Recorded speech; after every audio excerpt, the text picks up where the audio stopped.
So we have a sort of special guest, Dr. Gunhild Borggreen from University of Copenhagen. I'm working with you for, I don't know, long time, particularly the project called Collaboration and Community Building in Contemporary Arts, which is kind of comparative studies between socially Japan, Denmark. We are looking at Danish and Japanese contemporary art, particularly by looking at community building in relation to collaboration. So thank you very much anyway today. So first of all, I'd like to ask you to give some short introduction about you. Yes. Well, thank you very much for inviting me to join this project. I'm very honored and I'm happy that we can make this conversation on an online platform since now it's impossible to travel between Denmark and Japan. I was supposed to be visiting Japan in September, but I have postponed my travel to later next year instead. So luckily we have these technologies that enable some kind of conversation in the middle of this crisis. But thank you for inviting me into this space. My name is Gunhild Borggreen and I'm an associate professor at the Department of Arts and Cultural Studies at University of Copenhagen. I teach visual culture and art history, and I have specialized throughout my entire time as a student, as a researcher in Japanese art history and contemporary art. Mainly because not many people in Denmark know about Japanese art history and especially contemporary art. So I've been one of the few people in Denmark who knows a little bit about these things. And of course, my knowledge is very insufficient, but I hope I have contributed to the Danish society of giving some kind of a cross-cultural exchange about the arts in other cultures, in this case, Japan. And I have also once in a while been engaged in helping museums in Denmark to establish exhibitions with Japanese artworks, both more traditional art, but also contemporary art. And of course, as you already mentioned, in the recent years, there's been a lot of focus on socially engaged art, participatory art, community art. And I've been very interested in how some of these issues appear in Japan. I was in Osaka for 1 month in 2006, long time ago, but there I was introduced to some really interesting community art projects in the Shinsekai area of Osaka, and I thought that was really interesting how artists engaged with local communities. And of course, many artists in Denmark do the same, but there are different conditions, political and economic conditions behind these kind of projects. And this is why I think it's interesting to follow what's going on in Japan and doing some kind of exchange, which is the network that you and I have been working on the last couple of years. Is also a part of this comparison and also exchange between artists and researchers like ourselves. And I hope, of course, we can continue that collaboration in the future. So yeah, and then part of this 2-year network program that we had also allowed me and my colleague from Aarhus University, Anemone Platz, to go to Echigo Tsumaru Art Triennale and do some field work in that case, where we could follow some of the artworks and stay for almost 2 months in the area to follow the project. So that has given a lot of new material for continuing this research into rural art festivals in Japan, and how can some of these formats or phenomenon also maybe be inspirational for Danish art festivals. Okay. Yeah, thank you very much for the introduction.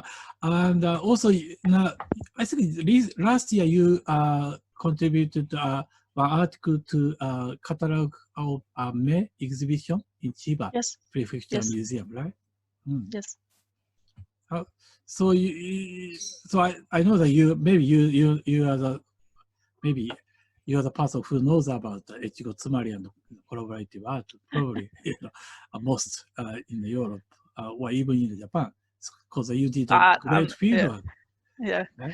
I'm not sure. There are a lot of, luckily, there are a lot of good experts in this field, and also I think this kind of art projects that are, of course, art projects with their own aesthetic expression and format, but they're also very concerned about being part of the community, and they invite non-artists participants like ordinary people, village people, or visitors like myself to join in the art projects. And I think that kind of mixture of the autonomous artist on the one hand and the openness, the inclusion, the idea that people from outside can contribute with new perspectives and new angles on some kind of project is very exciting, because I think in that way art becomes a tool, or some kind of a tool for also more democratic societies, because through art people can engage and give their opinions. And art may seem to be a kind of a safe space to begin with, so it's not so dangerous to involve yourself, but on the other hand you realize as a participant what kind of potential you have to contribute and to also change things. And I think in that way art can be a really powerful weapon or tool in the future building of societies, especially of course in these times of crisis. I know you're going to ask me about that in a minute. Yeah, we started this project and we named this as relation, because we want to look at the sort of the relationship between art with something. Art and, for instance, art and politics, art and society, art and community. Because particularly if you look at the current trend of the contemporary art, art is becoming a more social or more collaborative and working with the different people.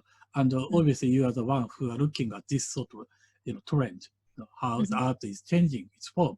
At the same time, I hope to look at the sort of the condition of critique or criticism, because it's becoming more and more difficult to talk about critique or criticism today. Particularly if you look at the social art, socially engaged art, community art, that you yourself have to be part of the project too. That means very difficult to keep a distance from the kind of research object in a way. How do you think about the idea of the criticism or critique today?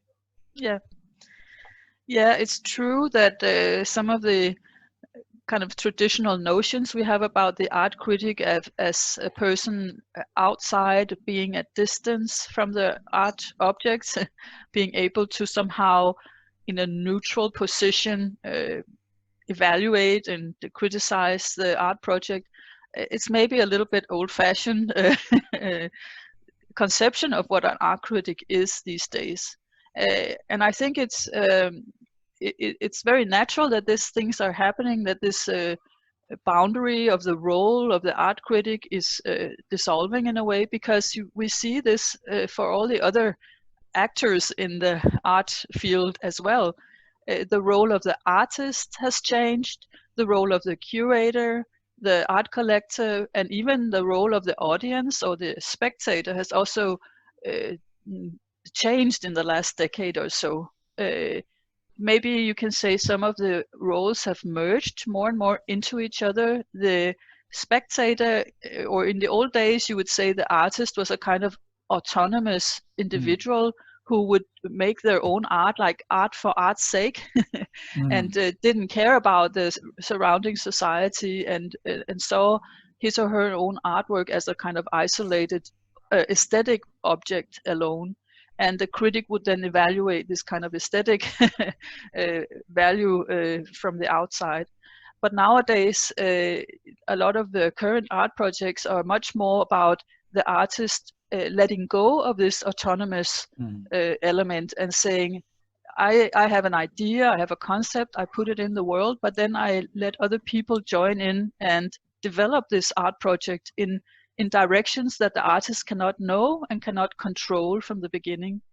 And this is where the participatory art projects or the participatory concept, the community concept comes into the art. And people who are not educated artists are also allowed into the project on different levels, either on the conceptual basis or even as co-producers of the artwork. So the roles are changing, or they are dissolved. The boundaries between the roles are dissolving, and I think that happens with the art critic as well. That this myth about the art critic being in a distance, being detached from the art object that they're supposed to evaluate, I think that cannot happen any longer. The art critic has to be involved and has to acknowledge the position and maybe be more transparent about that position in order to being also self-reflective in the role as art critic. Yeah, I participated in a project in Denmark, and I spent about 1 week to look at the artist work and also their environment in the Mon Island. And I was impressed with the sort of relation between the artist and the environment, particularly nature and community. That was amazing. But at the same time, I was thinking, well, to spend 1 week is important. I mean, we cannot be, it's very difficult to keep distance anymore, because I became a sort of part of the project anyway. Yes. I have to be involved in, but I think that gives some new experience. Even though I'm from Japan, I'm an outsider. Yeah. That's quite interesting. That was an interesting moment too. And I think you might have a kind of similar experience in Echigo Tsumari. Absolutely. Yeah. To spend but do you consider yourself an art critic or an art researcher? And what is there a difference between those two positions? To be honest, I'm hesitant to say I'm art critic. I would say I'm more sociologist or sociologist of culture, or even cultural studies scholars. Mainly because yes, I like art, but I'm still I haven't studied professionally art history or aesthetics or whatever. I'm just learning art from outside of art field. Or so maybe I'm more specialist on sociology or cultural studies. That's what that's a sort of identification of myself. But it happens in the field of science as well, that this old-fashioned idea of the scientist, whatever field you're like, it can be the physician or the chemist or the sociologist, that this idea that you as a scientist can be detached from what you're looking at, and that you're just a neutral person observing some kind of facts. Even that myth has been deconstructed, I guess, within the last 20 years anyway, that even the chemist who's just adding some stuff and looking at some chemical reactions, even that position is in a way a part of the project. I mean, Bruno Latour is one of the first people to discuss this element as well, of how the kind of the actor network thing, that even the person who is supposed to be outside and just looking at it is somehow involved and is influencing the processes just by being there. And I think we can look at ourselves as either scientists or researchers or as art critics with the same perspective, that our presence is also influencing the situation, and we should not try to deny that, but rather work with that. Yeah, you're right. Yeah, I agree with that. I think it started around the late 70s or early 80s. So we have to think about the sort of our positionality as a researcher. Also, maybe we should look at the sort of relationship between the sort of social science and the kind of research object as well. There is always a kind of power balance or power imbalance as well. So, so this is starting point. Probably, we are following this tradition now. Yes. Yeah. But how do you think about the kind of comparative studies between the Denmark and Japan? Why do you think this Japan is interesting, but also maybe the kind of Denmark could be sort of reference point to your research? I think that that in Denmark we have a lot of issues about national identity. And it has become worse in the last years. There's a fear of migration and refugees from other parts of the world that come into Denmark because we have a very affluent society and a lot of surplus. But a lot of Danish people get frightened about this and they want to keep strangers out. So I think it becomes more and more and more important to know about other cultures and to know backgrounds and to be able to travel and meet individuals from other places, because I think it's in the individual personal meeting that you get to understand other people and you get to know that they are not dangerous and they're not frightening. There's nothing to be concerned about. So of course Japan was a little bit coincidental. Why Japan and why not some other country? But this was what I started out. This is something with my personal family background to do, and I just kept going and say I think it's really important for Danish people to know about other cultures, for example Japan.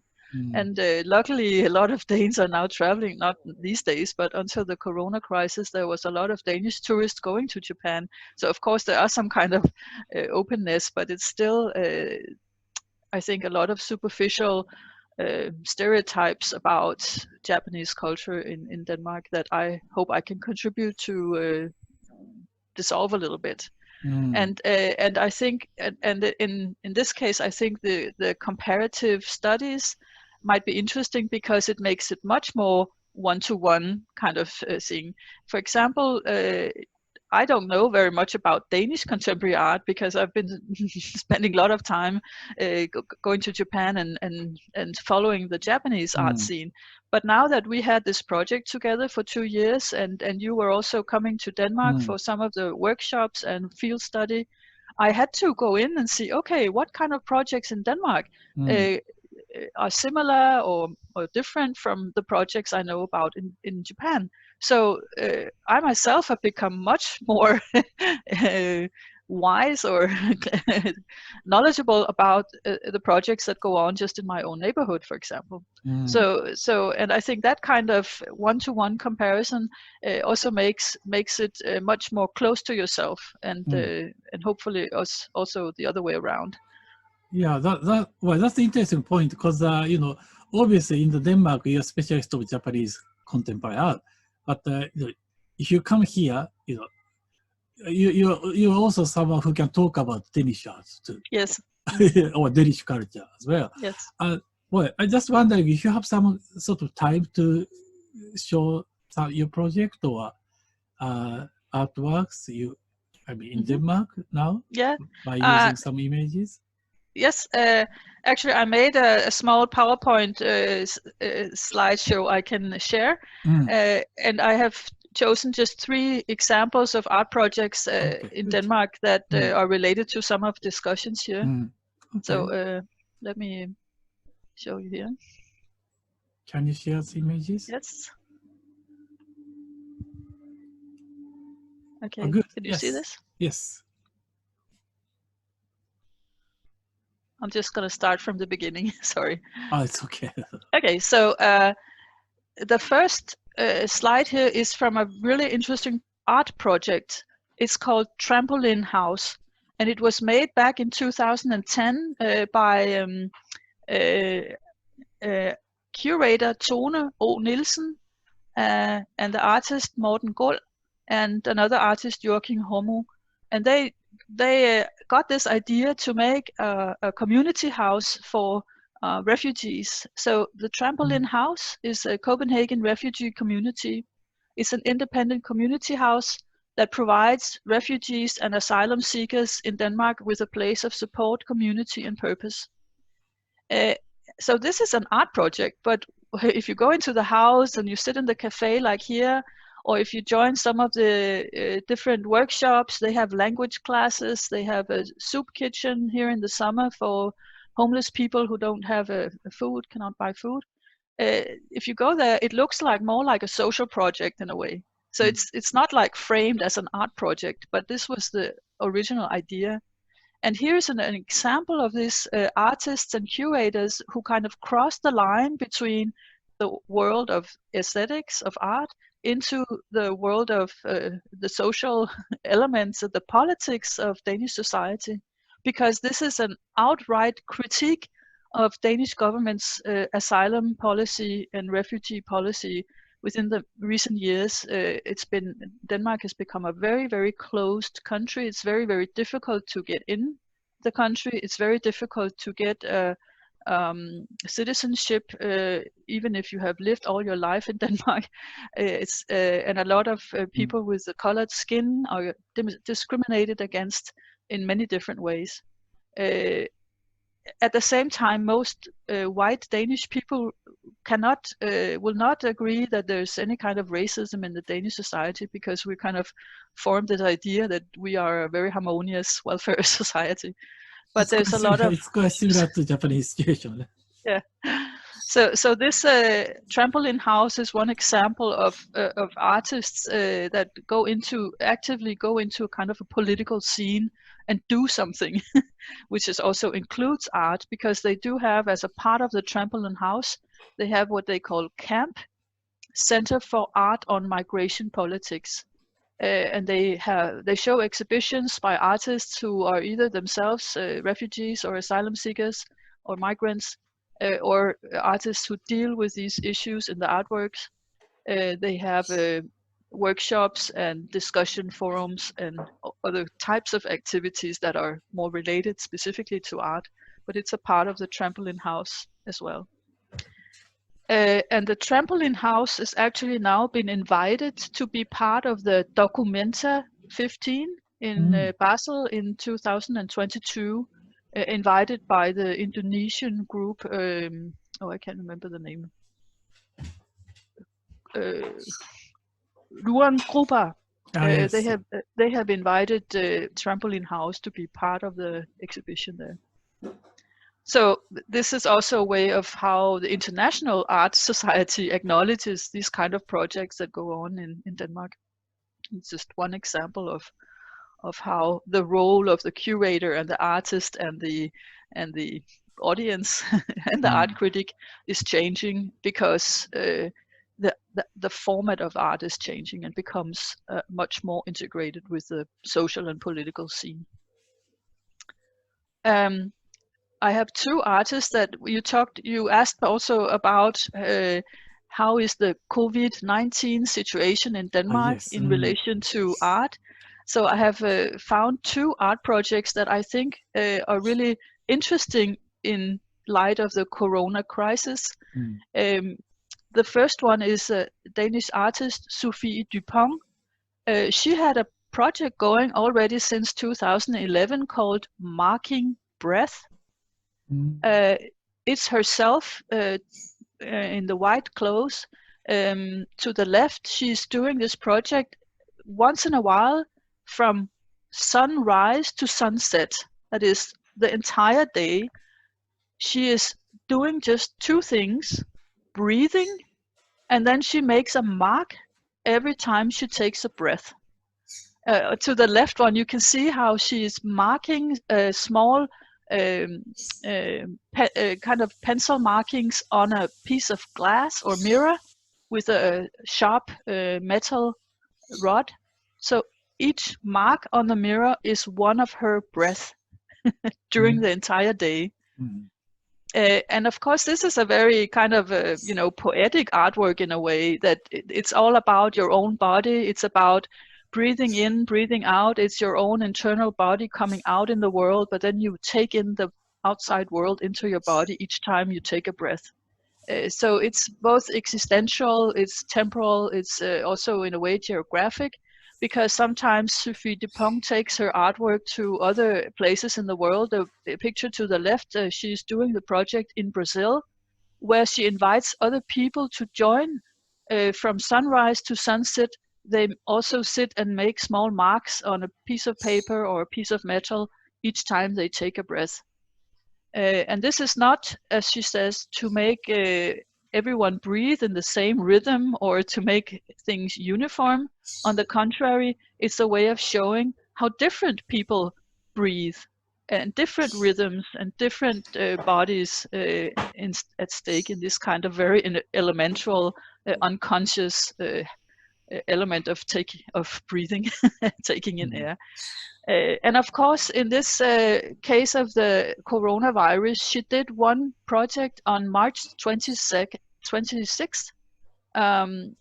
You know, in Denmark, the whole Denmark was closed down on March 11th.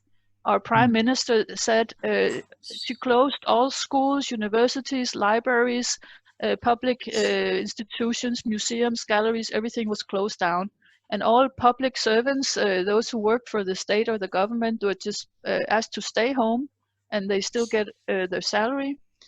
Private companies were immediately supported with a lot of economic help packages so that they don't have to turn the key and fire their staff during the corona crisis. So things have been very effective in Denmark, and people have actually done what they were told by the prime minister. Kind of a lot of trust in that the health scientists actually knew what they were talking about. And it has turned out to be a good strategy, because now Denmark, the Danish society is opening up again. We're allowed to go back to work. We can have our classes in the fall when we meet at university, and things are kind of opening up and becoming normal again. But the death rate is quite low in Denmark, so it's been in hindsight, a good way of tackling the situation. But here, Sophie Dupont, a few weeks into the crisis, where people were really alone, home, and doing nothing, and just being very anxious about the future, she did this marking breath project again by sitting alone in a room where she was doing on a copper plate a small mark each time she made a breath, from sunrise to sunset. And here we can see some of the images. To the left is where she just starts the marking up in the upper left corner of the plate. And on the right-hand photo, we see how she's now finished the whole plate after a whole day, each breath making a mark. And of course, this, by having a pandemic that is related to breathing, the coronavirus comes into your body when you breathe. This whole idea of marking your breath becomes totally changed, I think, by the knowledge of the coronavirus in the environment. We cannot see the virus, we don't know how it looks like, and if we meet other people, we try to keep a distance because we are afraid of getting their breath into our own body. So I think this whole concept of breathing has become completely different after this situation. And of course, that's why Sophie Dupont is doing this project again. It's the same activities that she has done in her previous events, but this is just a totally new framing of the same concept, I think. And she also asked people outside in the world to join her. But of course, instead of sitting in the same room, people could sit in their own home and document their own marking their breath in different ways on a telephone or video, and submit it to a YouTube page. So here we just see some screenshots from other people doing the same on the same day as Sophie. Here one marking her breath with a lipstick on a mirror. Another one marking her breath by punching small holes in a piece of paper with a needle. And one person marking her breath by making a small sound on this kind of ceramic bell hanging in the tree in her garden. And one breathing together with her cat, Panda, and she's making marks on the screen with the editing. And here's one who's doing marking in a big punch of clay. So these are all examples of how this project becomes, in a way, a participatory project, even though people sit alone and are isolated because of the corona. But also the fact that people get much more focused on their body and their breathing, and how essential breathing is for our life, but also how dangerous it can be, because the air can contain some dangerous virus.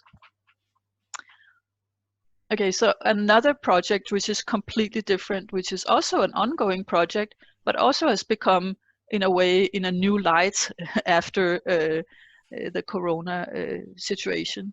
It is the Danish artist Peter Foss Knude, who made an exhibition at Roskilde in the Museum for Contemporary Art in Roskilde. It's a town about 50 kilometers away from Copenhagen. And his project is called the Antiterror Album. It's actually a kind of pop music album, released as a pop music album, and he writes the texts. They are in Danish, I'm afraid, but they're all about this whole idea of anti-terror in the Danish society. And to the right, you can see the front page of a it's a kind of a drill that the Danish police and a Danish authority called Beredskabsstyrelsen, which is a kind of a emergency institution in the Danish government. They have written a kind of piece of fiction that are used to as a drill for police forces and other kind of people, official people who are involved in the safety of the Danish society and the Danish borders. So it's a kind of a fiction of some things going on in 24 hours. It's like a little bit like a Homeland, the American film or something, like fictional. But the point is that all the bad guys in this drill are all Muslims or Arab people. And it's kind of, even though this is not an official document, it's only used as a kind of internal document for drills in the police forces, it still has this kind of narrative that all the bad guys are dark in the skin, and or they have a Islamic background, or they are Muslims and so on. So it's this kind of seeing what is really the backside of the Danish anxiety for terror is always related to the Middle East as the kind of center for where the perpetrators come from. And another part of the exhibition is this huge pink stone. It's made of some kind of pink crystal, and it's a kind of mocking or copying, referring to some of these huge, what do you call it? Huge obstacles that are put in different places in Copenhagen to prevent, terror attacks by cars or trucks.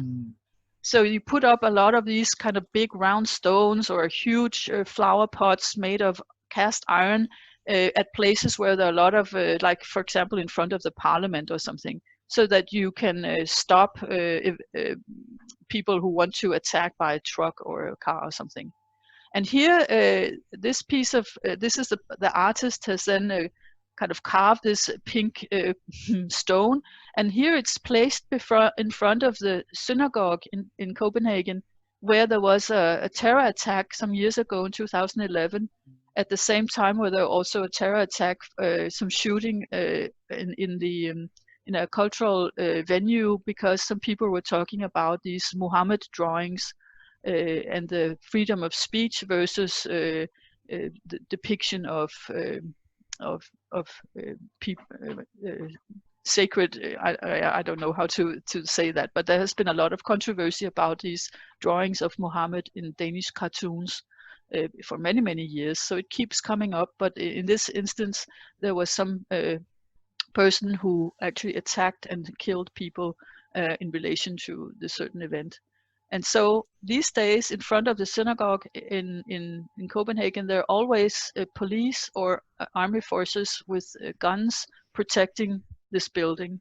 And that's why he put up this piece of stone in there, just to sort of make this connection between the fear of Islam, or the imagined fear of Islam in Danish society.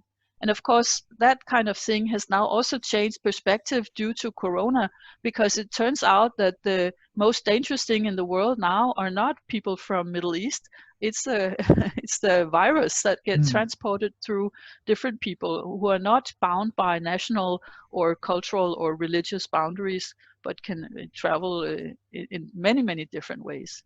So now these kind of big blocks that you put up in the street to prevent terror attacks in a truck are not useful any longer. It's a different kind of protection we need. But it all points back to what is it, what the kind of fear and anxiety that prevails in Danish politicians or in the Danish population in general. Yeah, so that was a small example of some Danish art projects. Yeah, thank you very much. Yeah, I really enjoyed that too much. But the thing is that, you know, well, in a way, it's quite interesting to see how the way of seeing the world is changing due to the COVID-19. But at the same time, you know, the issue of, for instance, refugees or immigrants, so, you know, these sort of the kind of people who are moving around, you know, having a quite different experience in different places, particularly after the coronavirus pandemic things, and even, you know, that it is getting difficult for people to move around. Once they go out, they are not allowed to come back easily. Yes, exactly. So, and these kind of people are really, you know, targeted as a sort of, you know, potentially infected people. So yeah, and so you can say now the vulnerable people in the world, it's no longer about their skin color or religion. Now it's like everyone, because well, maybe I guess even people who have Asian features, they say when they come to Denmark or other places, they are also getting discriminated because people think they come from China, from Wuhan, and they carry the disease from there.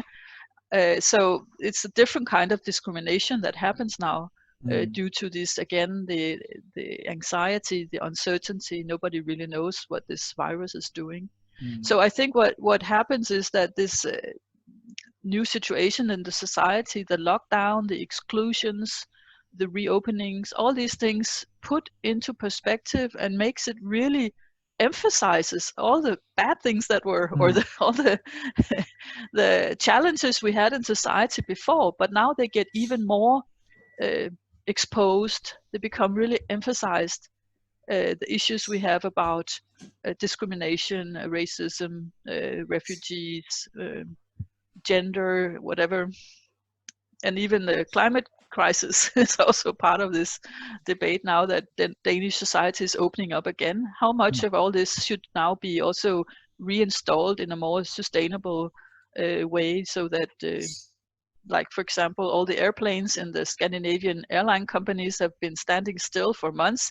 Now they start taking up their flights again, but now should they become more have more green fuel in their the aircraft instead of the ordinary polluting fuel, or what?